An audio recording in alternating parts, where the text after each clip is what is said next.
Welcome to Faith, Reason, and Geekdom. I'm Roger. And I'm Dusty.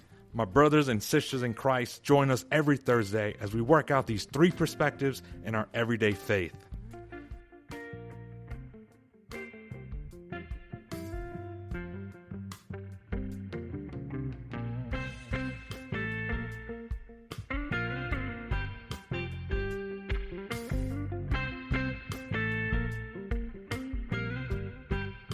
Welcome back again with another episode. We got a good interview lined up for you guys. We have Stephen from CatholicComedy.com. Thank you, Stephen. Thank you for having me on. But I wouldn't hype me up too much. I mean, you're saying it's a good interview, but historically, I'm a terrible interviewer. You're just trying to set our expectations a little lower so that you can blow us away. I just know it. We're on to you, brother. I've done that with movies. I'm notoriously, I say, hey, this movie is the greatest movie ever. You got to see this movie. And then they're like, white chicks? I don't know. Marlon Wayne? I don't know. I don't know the premises. But yeah, anyway, again, I'm Roger. We have Steve on the line doing a great interview, and welcome my co-host, Dusty Garza. Nice to meet you guys if I haven't met you yet, and thanks for tuning in. It's funny because Roger called me this week and he says, hey, we got this guy who started this amazing YouTube channel, and I'm like dying to hear more because I wasn't aware of it, but apparently you're quite the bomb. Well, so let me tell you the story, the inception of Catholic comedy. Okay. Yes, I'm ready. So during COVID, there was a lot of anger and hatred and division. And there's also a lot of these virtual conferences. Why you should be afraid. For $50, come talk to me about why you should be afraid. I'm going to talk basically in a YouTube video and tell you why you should be afraid, or why you should be sad, or why the world is ending. So it's Twitter. Right. Right. But there's people doing all these virtual conferences that were basically that. And I know because I paid for all of them and I watched them and I was like, this is so sad. So I was like, you know what? We should do a conference, like an actual, like in-person conference devoted to humor and joy. And How so dare I was you, like, sir? okay. How dare you? How dare you do that? So they're looking to make like a festival type deal, which we did. It was the St. Philip Neri Festival, which we had in January of this year. But when I was doing it, I'm like, you know what, I want to do a comedy festival, so I should find some Catholic comedians. And there's a lady out here who puts on an event called Laugh for Hope. And she gets comedians to come in and they talk and they do pro-life comedy and they raise money for comedy. And I called her. I said, hey, can I get the names of some good Catholic comedians so I can do this Catholic comedy festival? And she said, Catholics aren't funny. Wow. So I was like, you know what? I'm going to start CatholicComedy.com, and I got it for $12, which kind of proved her point. So I started out CatholicComedy.com. Basically, I was just posting jokes and whatnot, and then I thought, you know what would be fun if I could do like sketch comedy, because I love sketch comedy, and there's no Catholic sketch comedy out there. Well, there was like Trad Cath Sketch, which had like 5 videos, all of which were really bad.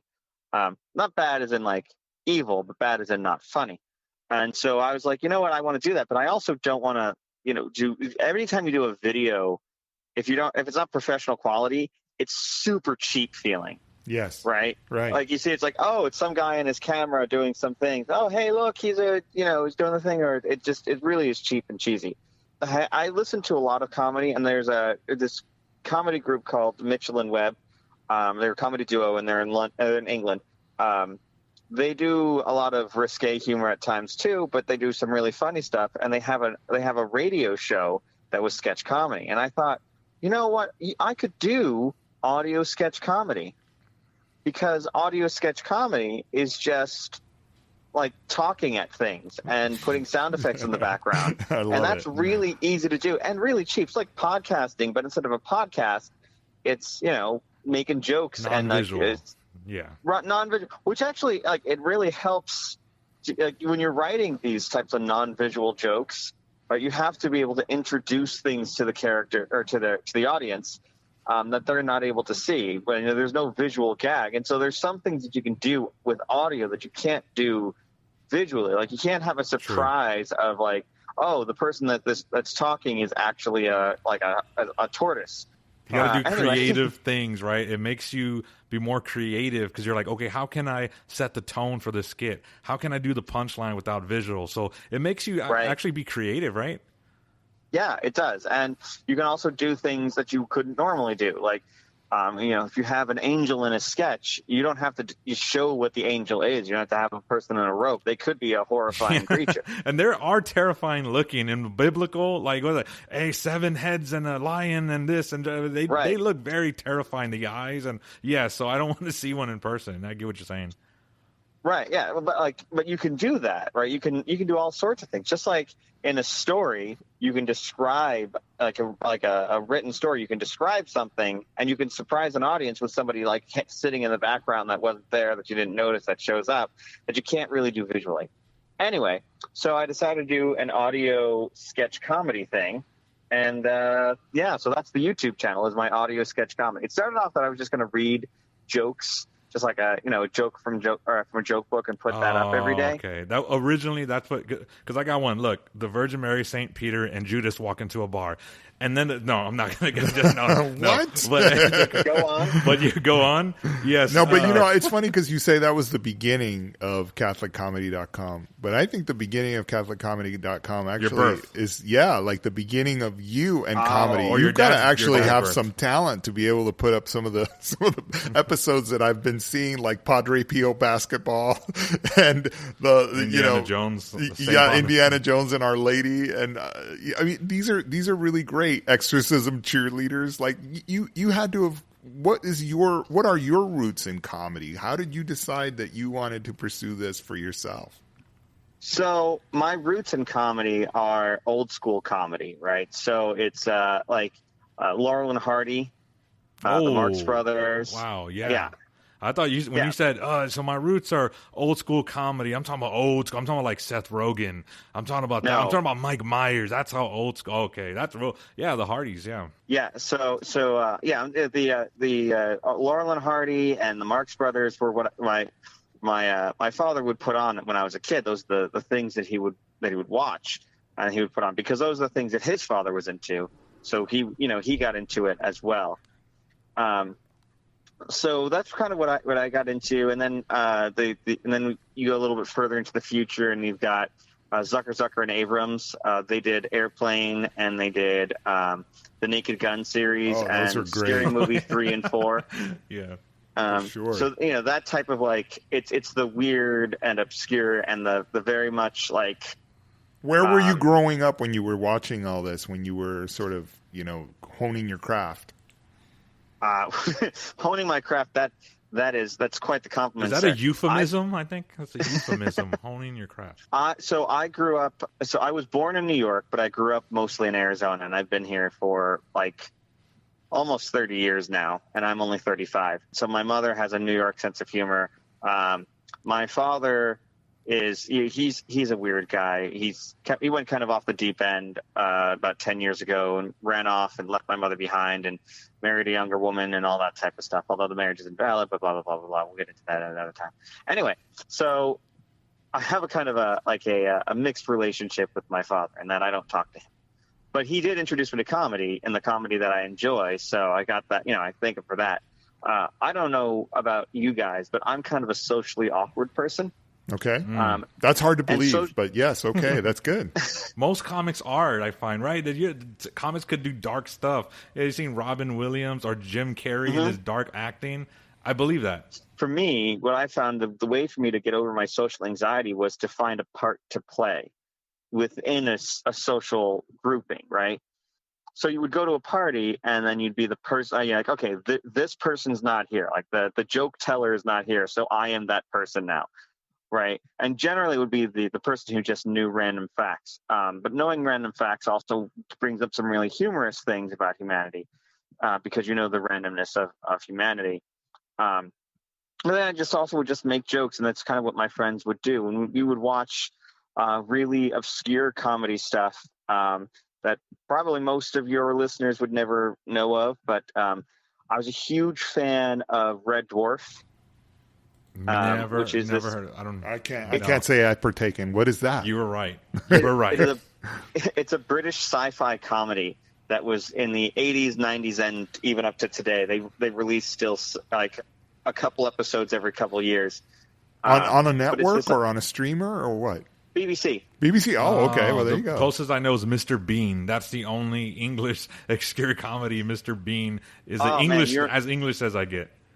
Man, you are missing out. There's a lot of really good British comedy out there, and a lot of it like you know of like Monty Python and that type of stuff. But it's kind of this really bizarre type of humor, or putting people in awkward situations, or that type of deal. And it's like American humor is a lot different. And Mark Twain has wrote a whole article about the difference between American humor and British humor. And like for American humor, the joke is the person telling the joke, not the joke itself. In British humor, it's all about being clever and funny, right? The person telling the joke is funny. And as you like, that's where it was before. But in modern days, it's kind of meshed a lot more with American humor, where you will have the joke is that the person who thinks they're superior is actually an idiot, as opposed to American humor, where the person is more trending towards that I'm more clever than you. Like modern stand-up is a 30-minute to an hour-long lecture on the person's personal politics, as opposed to telling jokes. Right? If you listen to stand-up nowadays, like when was the last time you listened to a stand-up that wasn't like someone up there pontificating on like the meaning of life or something like that? Like where it's just a person telling jokes. Yeah, that's usually like.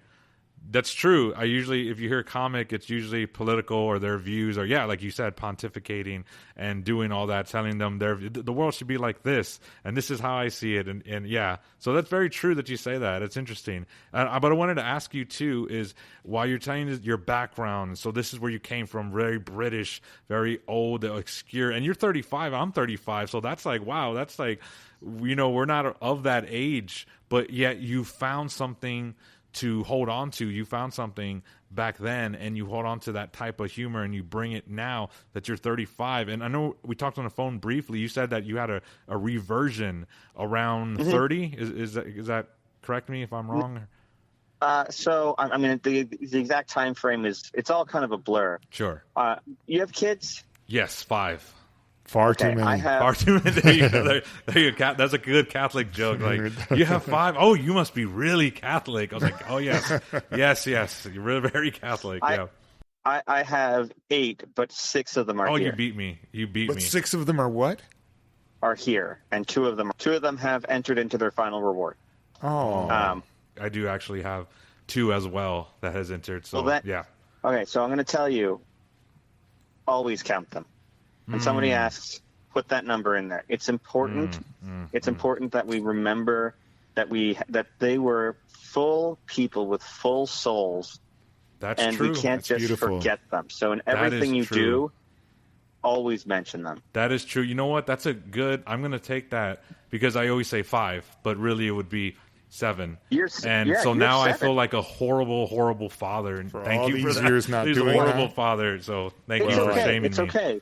Catholic it's guilt. okay. Catholic guilt. Because you are, in some way, I'm sure, a horrible father, yes. and that's fine. I mean, we all. So there's actually. So they're just going to aside for a second. Every once in a while, I'll listen to Fulton Sheen's speech that he gave on nice versus awful people, and you just reminded me of it by saying you're a terrible father. But the nice people always make excuses for their behavior, and the awful people don't. They don't make excuses. They just say that they are sinful, right? And they try to get better. They try to be a better person because they know they're awful, while a nice person will just try to make excuses to say that they've never actually sinned. Doesn't acknowledge it. And if you don't acknowledge it, how can you grow? If the blind don't know they're blind, how can they see light? Yeah. So, like, you joke, oh, you reminded me that I'm a terrible father. It's like, I'm not saying you are a terrible father. I have no idea if you're a terrible father. We've talked about very 10 minutes terrible, or something like very that. terrible. But I just so you know, like, now you know. Yeah. So now you can say, you know what? I haven't honored my other children, but I will. So where did you start? How did you sort of? Is that something you came up with? Someone told you this? This is a beautiful thing you're sharing with us. I'm just curious. Hello? Yes. Yeah. Yeah, did Okay, you sorry, come up with? I heard a Yeah, beep. no problem. That was just my wife calling me to say, "Hey, you're a terrible husband." So there you go too. That's another subject too. Yeah, where'd you come up sorry. with this? Yeah. I didn't. I don't know if I did. I don't remember where I heard of it, but I know that I saw other people posting like they would put on their bio. It would say like 5 people or five kids, and then they would have like in parentheses +2 and then an angel next to it, something like that. Oh, But you have to. interesting. Yeah. So you stole it. So no, that's I great. stole No, it, that's and great, man. That's great. we just had a funeral for our last on Friday, and our priest was talking to us, and he said, "Name your child and pray for that child, because that is a real child, and we need to make sure that we remember that that's a real child." But I have 8 kids, and I have 6 of them that live with me, and 2 of them that have gotten their eternal reward. So, Stephen, we can't. There's got to be other people listening to this. Can you share a little bit about what happened? Why did you just have the funeral? because we just had a miscarriage. I see. And so you, under the guidance of this priest or at your own request, decided we should have a funeral. Was this, and it's very timely because we literally had just dropped a podcast recently when we were talking about these types of subjects in the pro-life movement in the Catholic Church. And there's so many beautiful gifts that we found doing that podcast.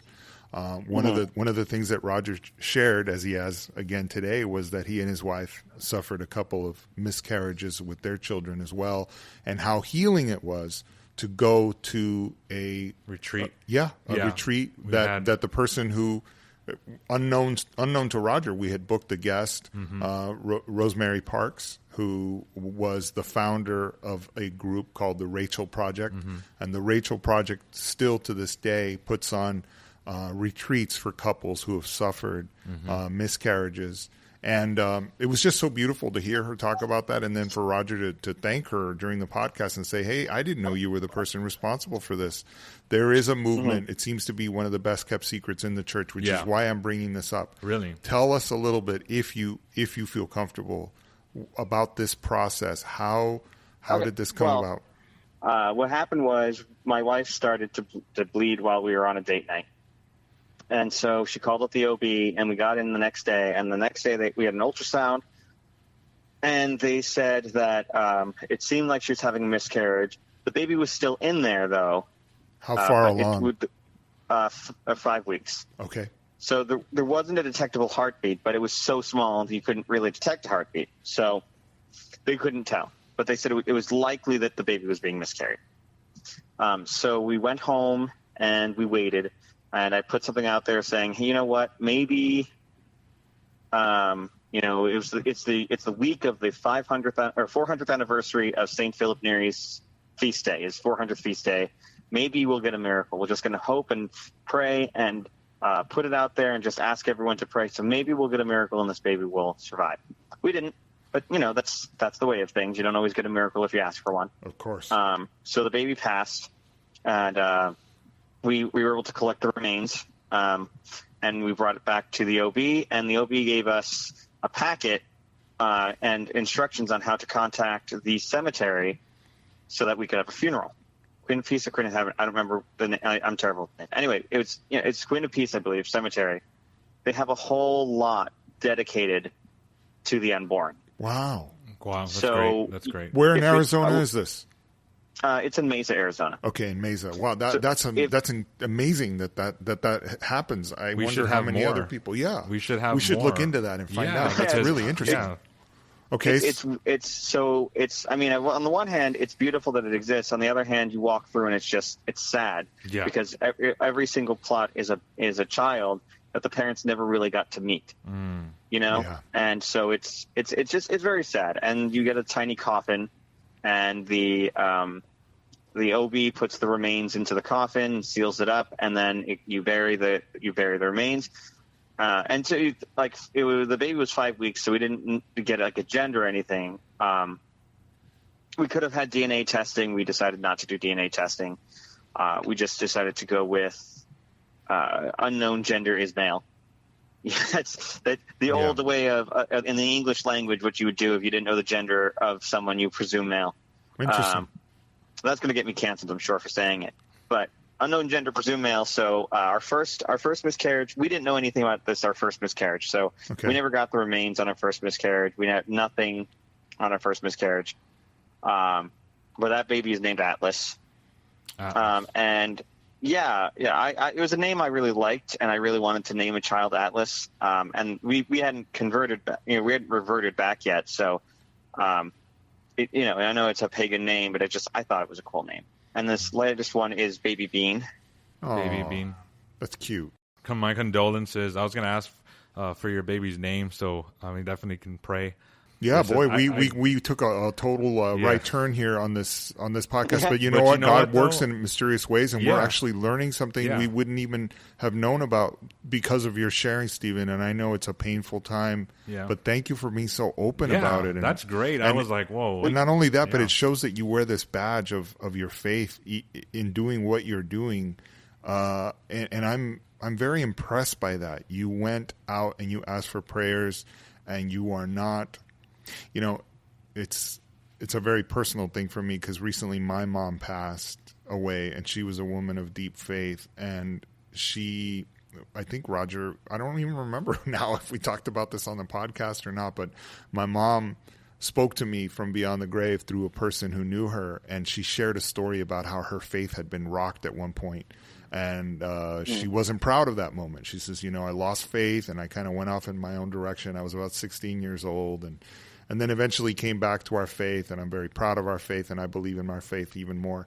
And when I shared that story with your mom, she said to me as she was sharing this, she said that my mom had told her, never, never be afraid to share those hardships and those things that you might be ashamed of or that you might want to keep in the shadows. Do not do that.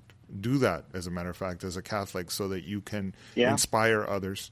And that's what you're doing here today. And so I'm very honored. It's important. Yeah, I'm very honored that you are, and that you've given us a whole different level of what we weren't expecting this for our podcast today, but it's so beautiful. I'm moved almost to tears, brother. Thank you for sharing. That is, and that's the great comedy, isn't it? It's so comedy is about joy in the face of evil, right? Comedy is the audacity of hope in the reality of despair. So, if you realize that comedy isn't just funny, haha, and that's a lot of people misjudge that, right? They're like, oh, comedy, that means you're going to tell me some jokes. Like, no, I'm going to spread some joy. Yeah. And comedy can be healing as well, right? Comedy is about the absurdity and the audacity of feeling hope and knowing that there's hope for the future while you're still mired in the worst of life. Right? The worst of things can happen, but you can still find the joy. And that's what we're called to do, right? It's like some people like they think about the passion of Jesus, right? And they think about how sad and how sorrowful it was. But that was what gives us hope. Right? Yeah. That passion and that death and that so horrible death and resurrection is the only way that we have any hope. So we should find joy in it. And that's, there's a lot of different theologies and whatnot to go into it. But I know that I've gotten into arguments with people because in, the modern Bibles that you read, it's Jesus' last words is, "It is finished," right? Yes. But it wasn't. It is consummated. Now, you could argue consummated and finished are basically the same thing, but a consummation is not a finish, but it's an ending of a chapter and beginning of a new chapter, right? So when Christ dies on the cross, he said it's consummated, which means the church is born, basically. The when you consummate a marriage, right, you're creating life. It's not finishing, it's starting. And so I think there's a whole thing there. And, despair is the big sin of Judas was not betrayal. I mean, he could have been forgiven for the betrayal. It was the despair. He gave into despair, and that's why he's not a saint. He could have been the greatest saint by going to Christ after he had betrayed him and asking for forgiveness and getting that forgiveness. But instead, he gave in to despair, and so that's why he he's not a saint. That's so true, because I actually recently heard that too, that when Jesus, it's better translated as, we translate it as "it is finished," but that's not a good translation. It's consummated. That is a better translation, because you see this in Genesis. You have the marriage. And then the Revelation, obviously with the marriage, but then even in Jesus' crucifixion, it is consummated, it is finished. He is the bridegroom, the church is the bride. Yep. And that's cool that you bring it up. And in Judas, we have many debates on Judas amongst people, and we always debate Judas. It's like a Tuesday or Monday, but like, what are you guys doing? Going to work? Oh, let's debate about Judas. It didn't have to be like that. Judas could have repented, but his sin was despair. So that's interesting that you bring that up, because I kind of recently thought about that. Judas is in hell, and we know certainly. Yes. Because if you read the Book of Exorcisms, in the second chapter of the Book of Exorcisms, it's like the Book of Exorcisms comes in like 3 parts. And I was talking. Do you know Jesse Romero? He's a spiritual warfare guy, if I remember correctly, right? Right. Yes. Yes. And we were talking about it. And in the second book, like in the second part of the Book of Exorcisms, there talks about the demons in hell, but it also specifically mentions that Judas is in hell. Yeah. And if it's if that's what exorcists are saying, I listen to exorcists. This is the problem. This is a topic I'm going to bring up. I wanted a question to ask you, but this is why people don't think Catholics are funny, because what you just said, yes, in the third book of exorcisms, I was like, the question I was going to ask you is this: why is it that Christianity in general, and Catholics too, why do we get this rap of like, oh, we're not supposed to be funny, or we're not funny, or it's humor, you're supposed to be dour? And I think we talked about this briefly on the phone call. We're like, you're supposed to be dour, pray your rosary, like sulk in the corner while you're playing your rosary in Latin, and make a mean face, like read your third book of exorcism and all this, think about your death. So why is it that you think that Christianity or Catholics get this certain connotation about themselves when it comes to humor or comedy? Because generally we're a bunch of sourpusses. I mean, the people who get famous tend to be. They're very serious, but also so it's because when people joke about things, they joke about the wrong things, and we get when people joke and they commit heresy, it's a problem, and we end up being very, very strict about it. And also, the church is seen as very strict. In many ways, it has to be seen as very strict. And what we hear about the church is about its strictness, and either its strictness or we hear about its laxity in different areas. And specifically, the traditional movement tries to set itself apart from the Novus Ordo movement, and as a result, we've overcorrected, right? Because you have literal clowns running around churches sometimes. That's wrong, and so we overcorrect, right? Like with the nose. And I saw something very close to that, like honk honk, come get the Eucharist, and honk honk honk, and all this stuff, like tripping people and like whoopee cushions. I've seen some crazy abuses with the liturgy, some crazy ones. So a lot of us overcorrect, and then on the other side, also like our apologists are very serious.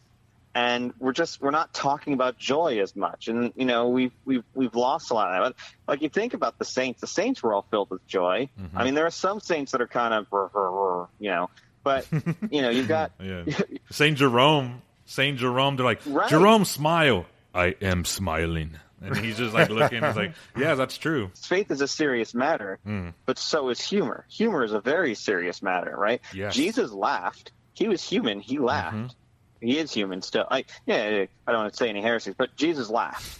It's not written down in the Bible because we know people laugh. Yeah, that's right. It's not a surprise for people to laugh. And we even have a patron saint of comedians. Did you know that? Do you know who it is? I'd be very surprised if anybody. Okay. Oh, the patron saint of what did you say? Of comedians. Oh, the patron saint of it's Richard Pryor. No, it's definitely not Richard Pryor. There are three possibilities. Okay, here we go. For the patron saint of comedians. Okay.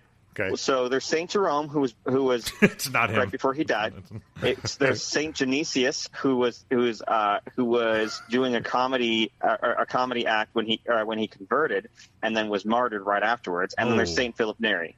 Wow. Well, it's actually Saint Lawrence. Saint Lawrence, sorry, who apparently, even in the midst of his martyrdom, the holy deacon was able to crack a joke. So they now call upon him as the patron saint, the Catholic patron saint of comedians. As he was being martyred, what do you mean? Like, well, he was in the crosshairs already of the Roman Empire, and because he had the Catholic Church as his belief, and so while he was in the crosshairs, he apparently said that there was a great amount of treasure that the Catholic Church possessed, and a Roman official questioned him and said, "Where is the location of this great treasure?"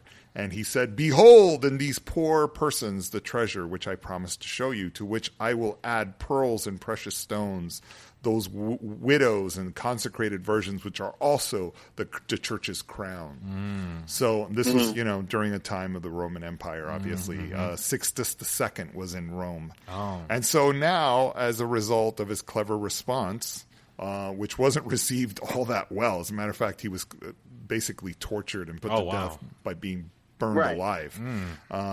That's the reason why St. Lawrence is now invoked by many comedians.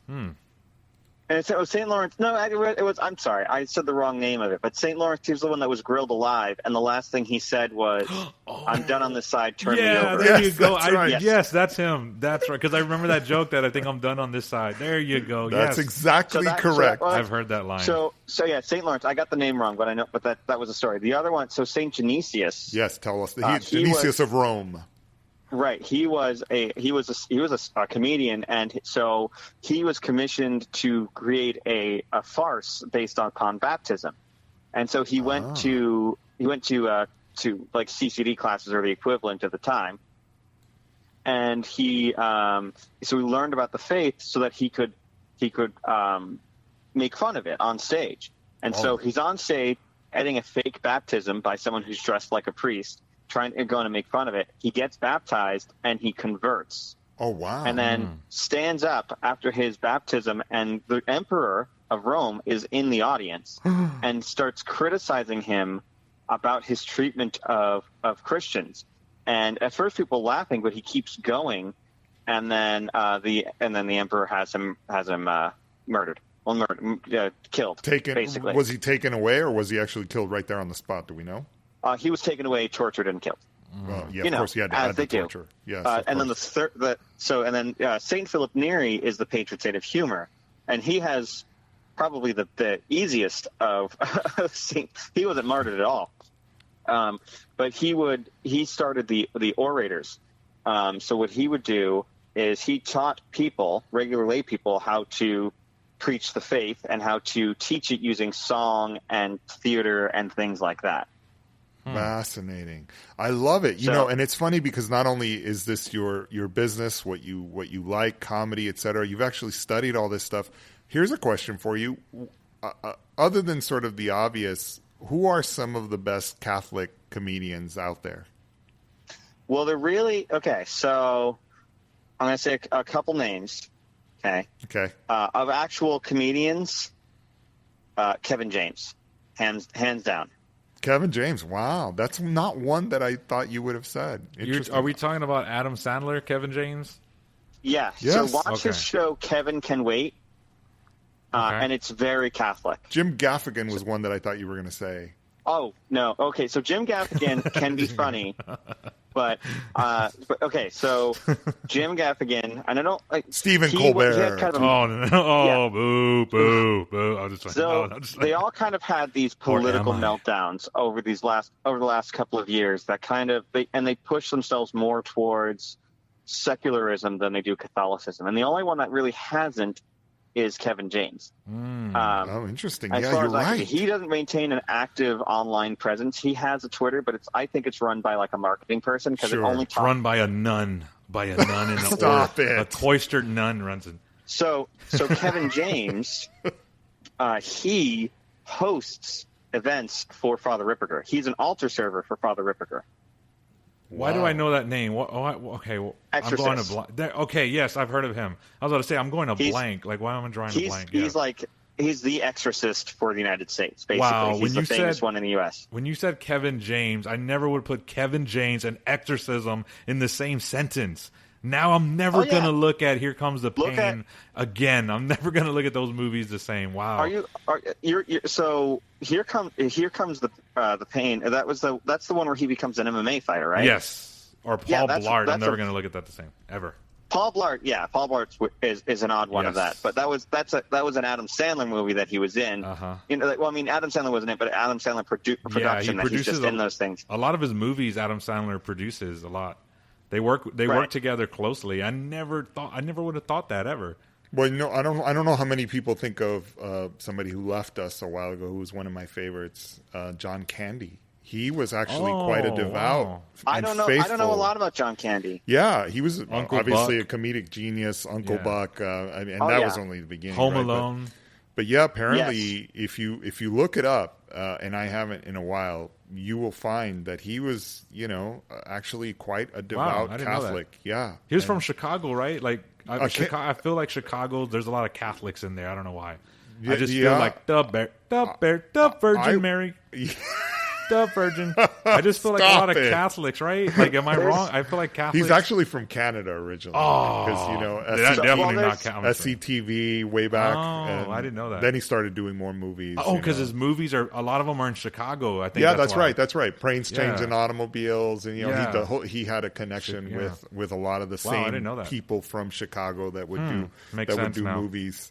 But Uncle Buck, those were all films that he did with the same director, John Hughes, if you remember. But I'm going to say, so Kevin James is one of a famous comedian, right? Mm-hmm. And obviously, that now I'm blanking on the name. He just came up with the movie Father Stew. Don't say Mel Gibson. He's not a comedian. I love Mel. No. Mark Wahlberg. Mark Wahlberg. Well, I mean, I don't know if you call him a comedian. He's done comedic movies. He's done funny. Definitely. Yeah. Come on, Marky Mark, man. I think that's cheating. I think that's like I don't know. You're gonna. I don't know. Of famous people, those would be probably that's true. The two I would say. Who went to Marquette University, which is obviously a Catholic university, and also probably not known for his Catholic roots, is Chris Farley from Saturday Night Live. You know what? I heard that. Down by the river. I heard that. I have heard that. If you ever watched the documentary I Am Chris Farley, which was released, some time ago in like 2015 or so, he talks quite a bit about how much he misses his old friend Father Foley, who was a pastor at St. James Catholic Church there in Arlington Heights. So Yo soy el niño, and the niño stands for the Nino. Wow, I didn't know that. I remember that. Steve Carell. Oh, yes. Wow. Now, actually, I didn't know that, but he's one of my favorites. Wow. He's fairly faithful. From what I understand, he's fairly faithful. Wow. He's been in some odder films, but generally speaking, his character stays true to the faith. That is very cool. I did not know that at all. I mean, he's a Golden Globe winning TV film actor. I don't know if he's got any Emmys He doesn't talk out much. 40-year-old virgin comes to mind. Oh, that's one of my favorite. I grew up during that time, and 40-year-old virgin, Seth Rogen's, all those. Yeah. So that movie, though, what happens in the movie? He waits until marriage. Right. Does he? Are you watching the same movie? I don't remember. But he does a really good job. He does his brand. We were talking about this interestingly. Like a bag of sand. we want to do a whole podcast on Catholic celebrities and who's living their faith in their celebritydom and who isn't. And Stephen, I come from Hollywood. I recently just joined this podcast, but my background has been a career in television producing and writing and directing all kinds of stuff. So then you're going to help me spread comedy. You're going to be my producer. Write a movie, a Judd Apatow, like a Catholic. You're the next Catholic Judd Apatow. Oh, we're going to make all these moves. I'm the new Seth Rogen. Hey, whatever God wants, man. Steve Carell. Whatever God wants. If that's the reason this whole podcast came together, and that's what we're going to do, then this will become a historic podcast. Speaking of Steve Carell, how about this? How about Angels and Demons, St. Michael, right? All the angels, but set in Parks and Rec. So imagine it's like The Good Place. It's like The Good Place. It's so too it's regular obvious. human. It's regular humans, but it's like, hey, St. Michael, St. Gabriel, and it's like Parks and Rec, and they're just like, oh, you got Lucifer on there. He's doing this stuff over here. I mean, that's a pitch, that's a show. But you know, it's speaking of, we were talking about this, and I think, you know, on that topic of celebrities and Catholicism, Yeah. I think one of the reasons why I didn't know that Steve Carell, who I love his I didn't know projects, that. I love the way he picks his projects. I love his comedy. He's just such a great talent. And he's all over the place. He's in animated films. He's in adult comedies. He's in, you know, streamers like we're watching Apple TV streaming comedy about the morning show. Spoiler alert. Spoiler. But- I haven't seen it. But, Spoiler. oh no, I'm just so playing. sorry, but it's worth watching regardless, whether you know that or not. It's not too important. Evidence that he is keeping his personal life and his public life obviously separated, and he's. As I'm reading and jumping on the internet real quick on my phone and finding out more and more, he's actually, you're right. He is actually, Steve Carell is a Wow. sort of a favorite Catholic, celebrity. Bag of sand. Man, you know what? As our time winds down, oh man, I wish we're gonna Let's have to talk have about you back how on. we can Yeah. find more of your work. That's what I was gonna say. What to point our listeners to your What are you brand. up to? What do you got going on? What can you say? And we'll definitely have you back on because there's a bunch of stuff we could talk about it. But yeah, what's your brand up to? What are you guys doing? What's your accomplishments? What do you hope to do? Where can we find you? So I wanted to. So I did this thing last week. The week before last for St. Philip Neri's 400th anniversary, where I had a bunch of people and we basically played games, and then I gave somebody $500. So I want to do more of that, although less of the $500 part, more of the just playing games. But I'm also continuing to do the sketches, just trying to spread the joy, you know? That's awesome, man. And your website is CatholicComedy.com? CatholicComedy.com, or you can find me on YouTube, youtube.com/CatholicComedySketches.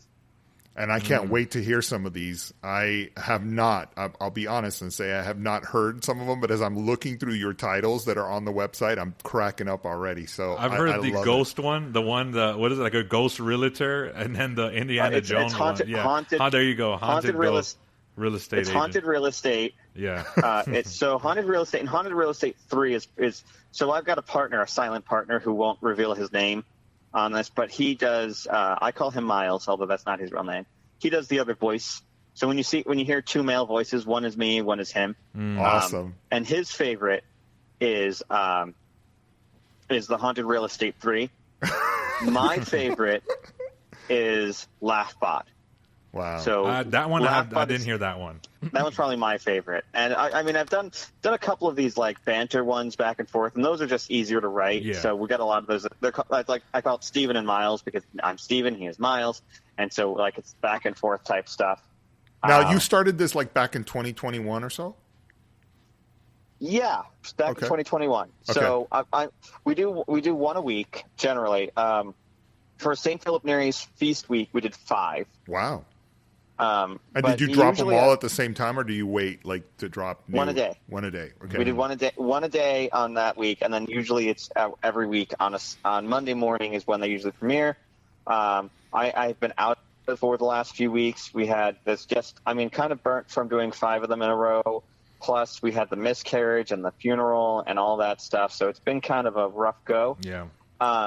But we'll get back in there, and it's just taking a little longer than I expected. But I've got some ideas. I've got some sketches to write out and to send off to be so I send him the sketches. He sends me back his audio, and then I add my audio in, and we add sound Hey, effects listen, and stuff like I that. think we found a kindred soul in you, and I would love to invite you right here, put the pressure on you in public to be back on with us, because that's what we do Of here. course. We geek out on Yeah. stuff.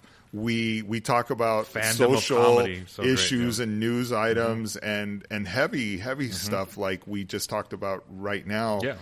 And thank you, by the way, for sharing with us again. Boy, you want to Thank talk you. about an interesting podcast. sure. We go in for the laughter, and we end up in tears, and we end up back in laughter. And you're amazing, brother. And I'm so I'm so honored to have you as a brother in our faith, and then to see you out there living that faith and trying to bring us some laughter and some amazement through your craft.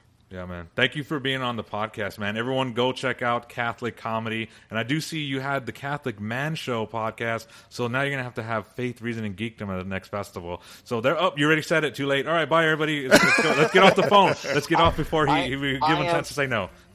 I am perfectly. I'd be happy to have you guys out. We'll talk more, and we'll have more conversations. Sure. Absolutely. Love those festivals you're doing, man. Thank you, brother. Appreciate it. All right, thank you. Bye-bye. Bye. Wow, what a great interview. This has been Faith, Reason, and Geekdom. I'm Roger. And I'm Dusty. Peace.